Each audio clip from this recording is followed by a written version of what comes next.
A very good morning, dear students. In the previous session or in my previous video lesson, I discussed about and we have discussed about the analysis of time series. What is a time series or what is a time series data? What is time series? What is analysis of time series? What are its causes of variation? How it is important and why it is important? Then what are the different components of time series we have seen? We have seen like there are four components of time series: secular trend, seasonal variations, then cyclical variations and irregular variations. So we have now we will be discussing how to measure the variations. So in this session, I'll be discussing about the measurements of trend. What are the different methods of measuring a trend? So that is called measurement of trend, analysis of time series, measurement of trend we'll be discussing now. So to measure a trend, which can be represented by a straight line or some type of smooth curve, we have the following four methods. So a trend is measured using these four methods. One is graphic method, or it is also called as trend by inspection. Merely by seeing the graph, we can tell what is the trend. Then you have semi-average method, moving average method, and method of least squares. First, we'll see graphical method. What is graphical method? In this method, what we do, we plot a graph of the given values.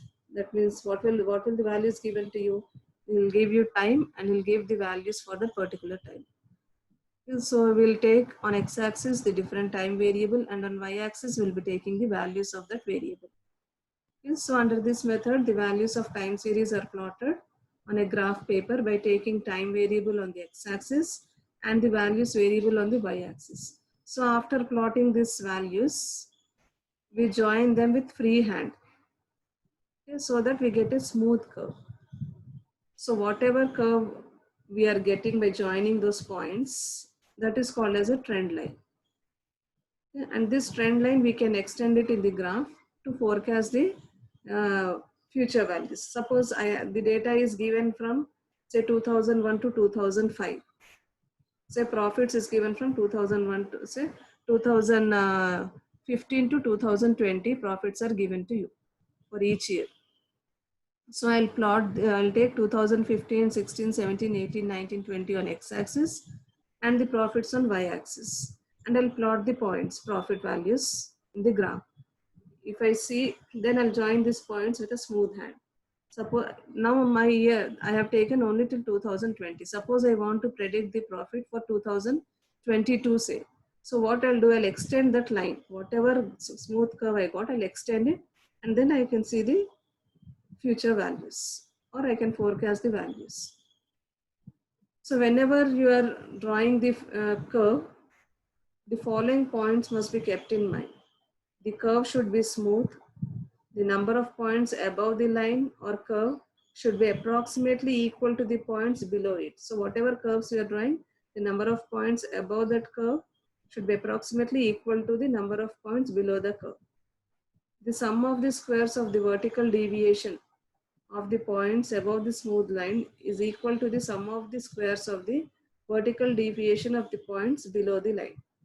These are the 3 points we must keep in mind while drawing the smooth curve. Now, what are the merits and demerits of this method? Merits is, it is simple method of estimating trend. It does not require any calculations, mathematical calculations. We just need to plot it in the graph. And this method, we can use it even if the trend is not linear. And what are the demerits or main drawbacks of this method is, it is a subjective method.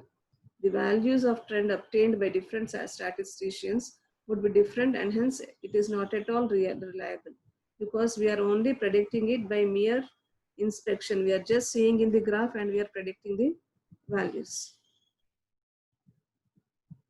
So this is one problem based on this. See, I have years 91, 92 up to 2000. And what are the power used in units? So here on x-axis I have taken the years, on y-axis I have taken the power used in units, I have plotted for 91, what is the value? 15. For 92, it is 20. Likewise, for 93, it is 21.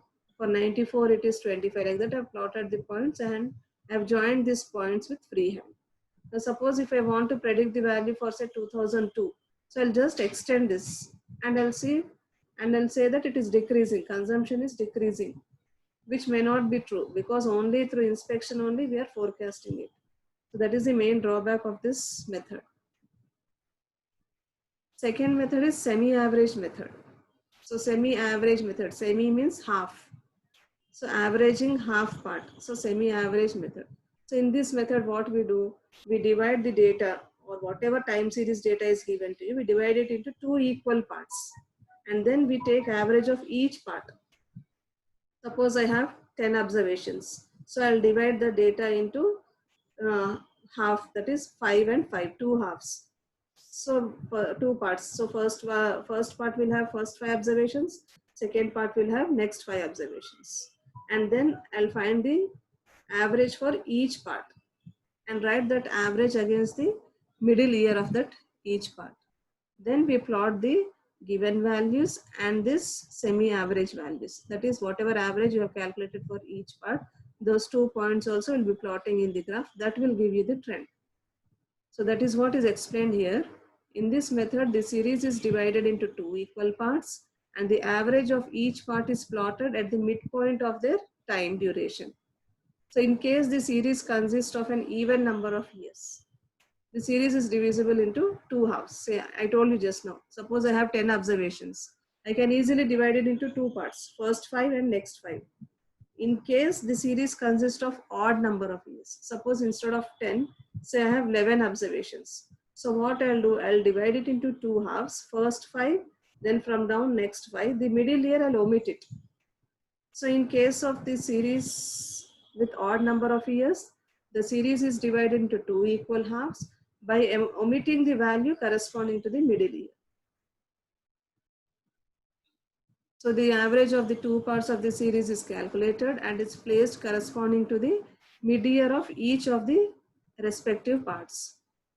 The line obtained on joining these 2 points or these two semi-averages is the required trend line. And this trend line may be also extended both ways to estimate or predict the future values. So what are the advantages and disadvantages or merits and demerits of this method? Advantages is, merits is, it is very simple and easy to understand. It does not require many calculations. Simply we have to find only mean, that is average we have to find, that too for only 2 parts. Demerits is, this can be used only when the trend is linear. Only when it is linear you can use this method. It is used for calculation of averages, and the main drawback of these averages is they are affected by extreme values. When the extreme values are changed, the averages will also change. So these are the 2 demerits of this method. So here I've taken one problem. See, I have these observations 90, 91, then I have 92, 93, 94, 95, 96, 97, 98. So I have 9 observations here. It's odd number of years. So odd number of years means this will be 4, 9 observations means first 4 I'll take and last 4 I'll take. Middle year 1994, I'll omit this year. Then I'll find average of these 4 values. When I'm finding these 4 values, I have to write the average in the middle of these 4 values. So middle of these 4 values will come here between 91 and 92. So here I'm writing total and here it is its average. Similarly for the next 4 also, middle year will be between 96 and 97. So corresponding to that middle, I should write these values, 600 and 150. So these are the plotted values. Here it is year and here you have the export values. So these are all the values given to you. And these 2 are the semi-averages. See, between 91 and 92, what is the average you got here, semi-average? Between 91 and 92, the average is 121.25.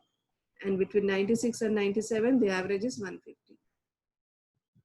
So here it is 121.25, somewhere over here. And it is 150. Between 96 and 97, the semi-average is 150. Now I am joining these 2 points with a straight line. So this is a trend line, which shows that it is an increasing trend line. Third method is moving average method. Now what is this moving average method? So moving averages is a series of arithmetic means of variate values of a sequence. So we'll finding the continuous arithmetic means, moving average. Movingly you will find the arithmetic means of the values. So this is another way of drawing a smooth curve of a time series data. The moving average method is not only useful in smoothing a time series to see its trend, it is the basic method used in measuring the seasonal fluctuations also. Okay, in seasonal fluctuations also, in measuring the seasonal variations also, we'll be using this moving average method. Even when applied for estimating trend values, the moving average methods helps to establish a trend line by eliminating the cyclic, seasonal and random variations present in time series. So here, whenever you are whenever we are using this moving average method for estimating the trend values, it also eliminates cyclical, seasonal, and random variations which is present in the time series data.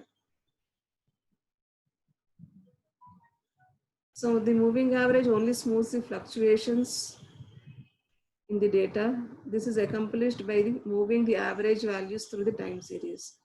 The period of the moving average depends upon the length of the time series data. It depends how much period you have to move the averages. The choice of the length of a moving average is an important decision in using this method.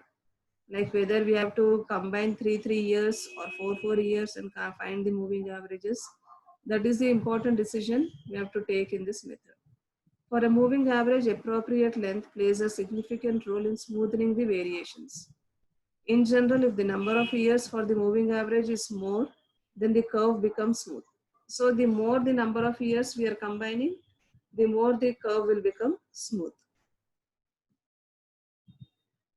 So suppose I'm taking in general, suppose we are taking K period moving average. This K period, it may be 2 yearly, it may be 3 yearly, it may be 4 yearly, it may be 5 yearly, anything which we are interested in.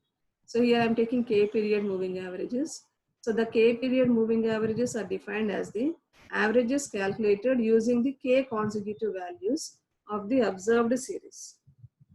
So if I'm taking say 2 yearly moving averages, so I'll add first 2 year values. I'll find average of the first 2 years, then omit the first year, then next, second and third year, like that will be continuing. So each K period moving average is placed against the middle of its time period. These average values are plotted on the graph of the original values, and the line connecting these points is the moving average trend. So what are its merits and demerits? Merits is it is easily applied, it can be easily applied, and it is useful in case of series with periodic fluctuations. It does not show different results when used by different persons. Any person calculating the average will get the same average only. So it does not show different results when used by different persons. It can be used to find the figures on either extremes, that is for the past and future years. Demerits: in non-periodic data, this method is less effective. So when there is periodic fluctuations, this is more useful. Non-periodic, this is not that effective.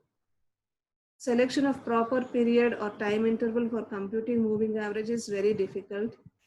Values for the first few years as well as for the last few years cannot be found, because we are, suppose if you're finding 3-year moving average, when I find average of the first 3 years, I'll be writing that first 3 years average corresponding to the middle year. So we'll be omitting the first year value. So that is what it is given. Values for the first few years as well as the last few years cannot be found. So here moving average, how to find if you have odd number of years. We'll be discussing now how to find moving average for odd number of years and for even number of years. So here I have taken odd number of years first, and I am considering 3 yearly, which we will be doing. We'll be dealing more with this 3 yearly moving average or 4 yearly moving average. So for odd I have taken 3 year, for even I have taken 4 year. So for 3 yearly moving average, how to find this moving averages or the trend values. So to find the trend values by the method of 3 yearly moving averages, the following steps you have to follow. What you have to do? Add up the values of the first 3 years and place the yearly sum against the median year. That is against the middle year. If I have 2001, 2002, 2003, 2004, 2005, what I'll do? First, I'll find average of 2001, 2002 and 2003 because it is only 3 yearly. So I'll combine these 3 years. I'll find its sum and write corresponding to the middle year. What will the middle year now? For 2001, 2002, 2003, middle year will be 2002. So I'll be writing corresponding to the middle year. That is what I have given, and place the yearly sum against the median year, that is middle year. Next step, what you have to do? Now leave the first year value, add up the values of the next 3 years, and again place it against the middle year. That means now I have calculated total of 2001, 2002, 2003. I have 5 values. First I have calculated these 3 totals. I'll be writing against this middle year total. Now I'll be omitting this after that finding total. I'll be omitting this and I include this fourth value. So I'll be finding average of second, third and fourth. Again, I'll be writing that value now corresponding to the middle year is third year. So here I'll write the total. Then again I'll omit this second value and add the fifth value. So 3, 4 and 5. So 3, 4 and 5 I'll be adding and I'll be writing it to the middle year. Then after that you don't have any observations, so leave it.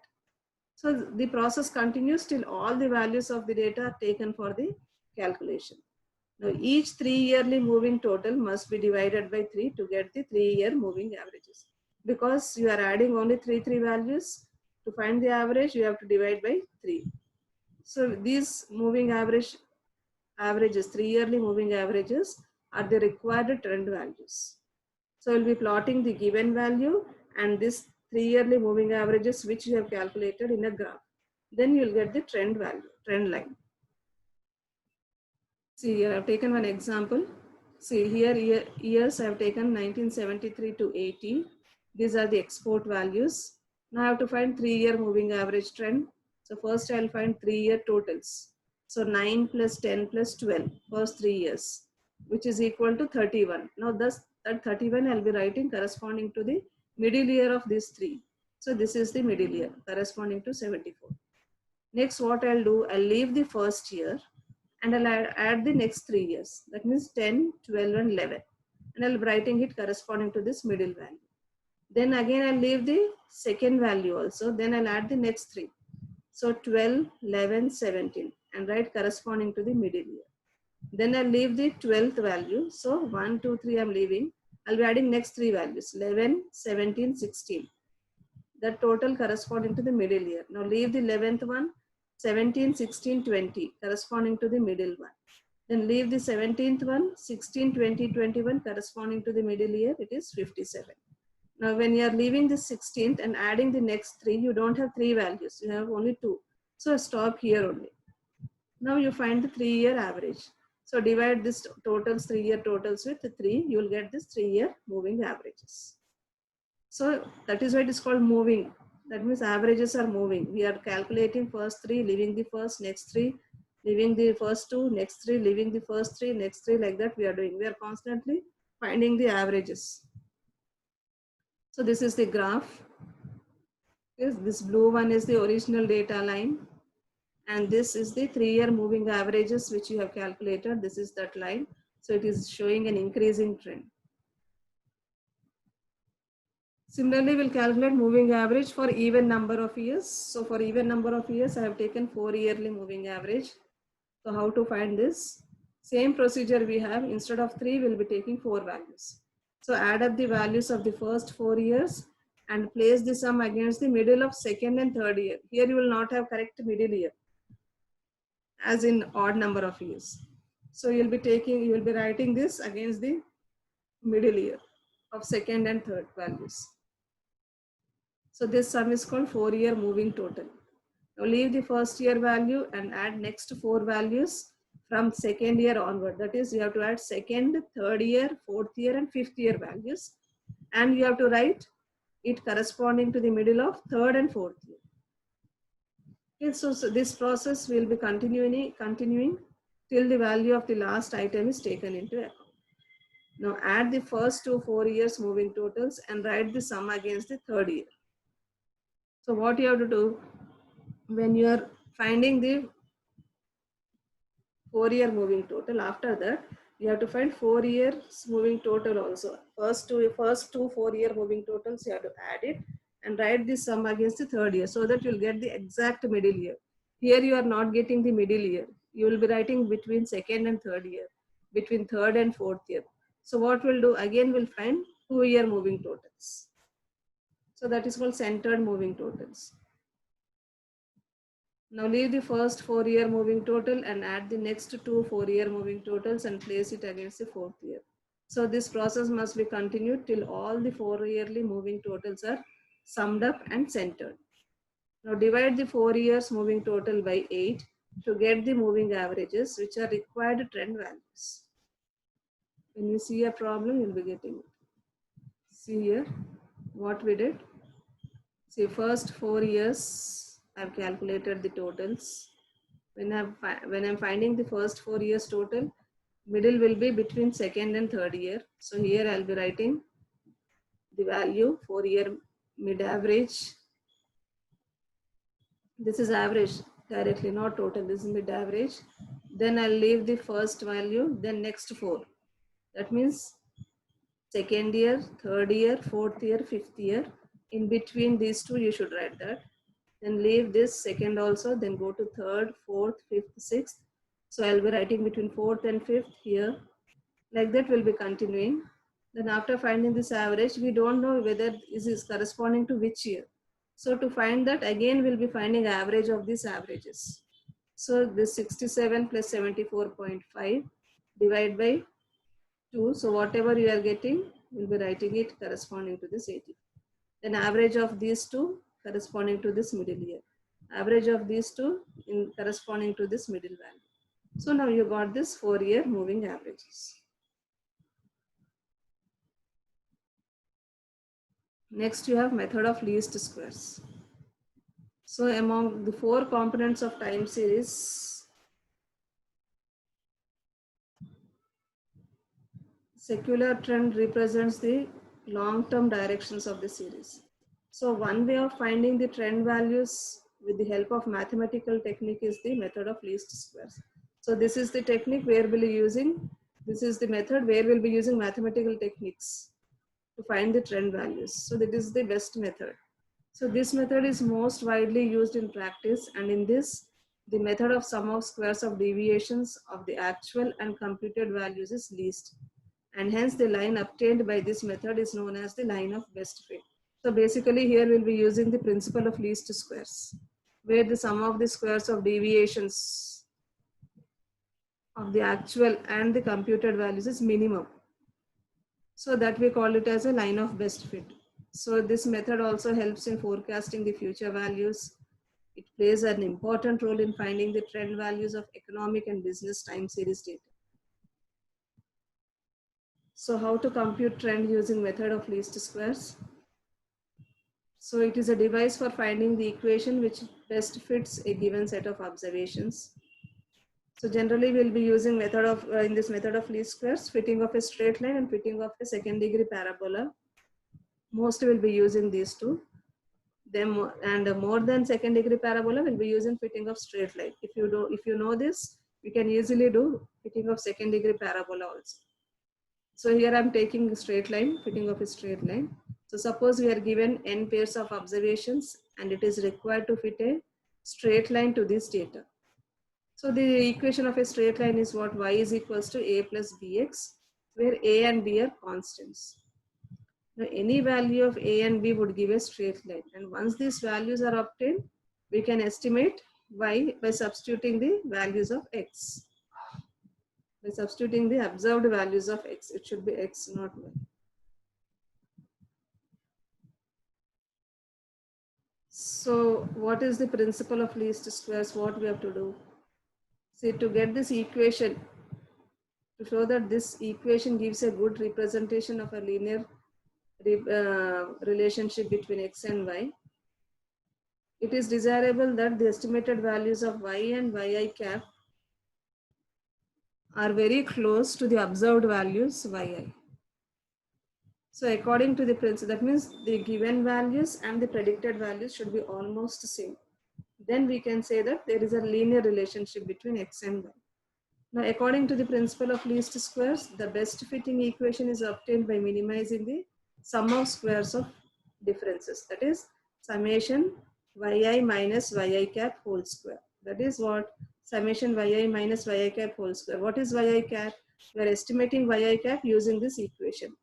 So in place of yi cap, I'll write yi minus of a plus bxi, that is minus a minus bxi whole square. So this should be minimum. That is called as error. So here, as per the principle of least squares, we'll partially differentiate this. What is the principle of maxima and minima? The first derivative should be equal to 0 and the second derivative is less than 0. So here I'll differentiate this error and equate it to 0 to get the normal equation. So when we'll differentiate, this already we have discussed in curve fitting. We have done in curve fitting in second year. So when you differentiate this error, you will get two normal equations. Differentiate it with respect to the constants and equate it to 0. Then you will get these two normal equations. Summation yi equal to na plus b summation xi. Summation xi yi is equals to a summation xi plus b summation xi square. So these two are called as the normal equations. So the summation yi, summation xi, summation xi square, summation xi yi, all these values will be calculated from the given data and we'll substitute here in these two normal equations. Now solving these two equations, we'll get the values of a and b. And the fit of trend equation also will be getting a plus bx. Now substituting the values,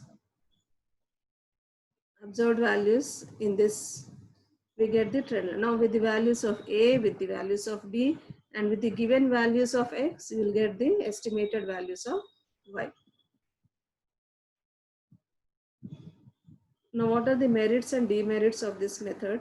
Merits is the method of least squares completely eliminates personal bias. So there cannot be any bias in estimating here.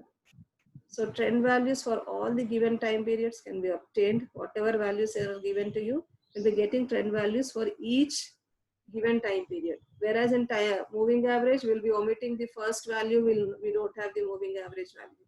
For the last year, we'll not be having the moving average value. In averages, we are dividing into two parts.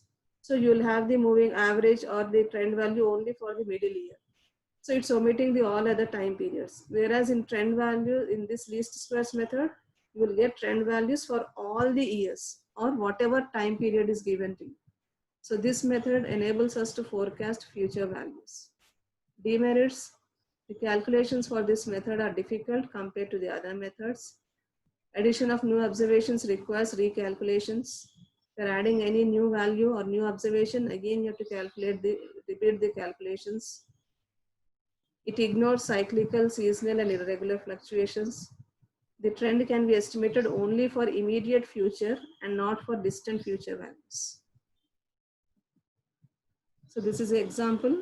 These are x values, that is years. This is the production y value. So we need to find for normal equations. Here we have taken the deviation methods because you have 85, 86, 1985 4-digit number. We have taken the deviations.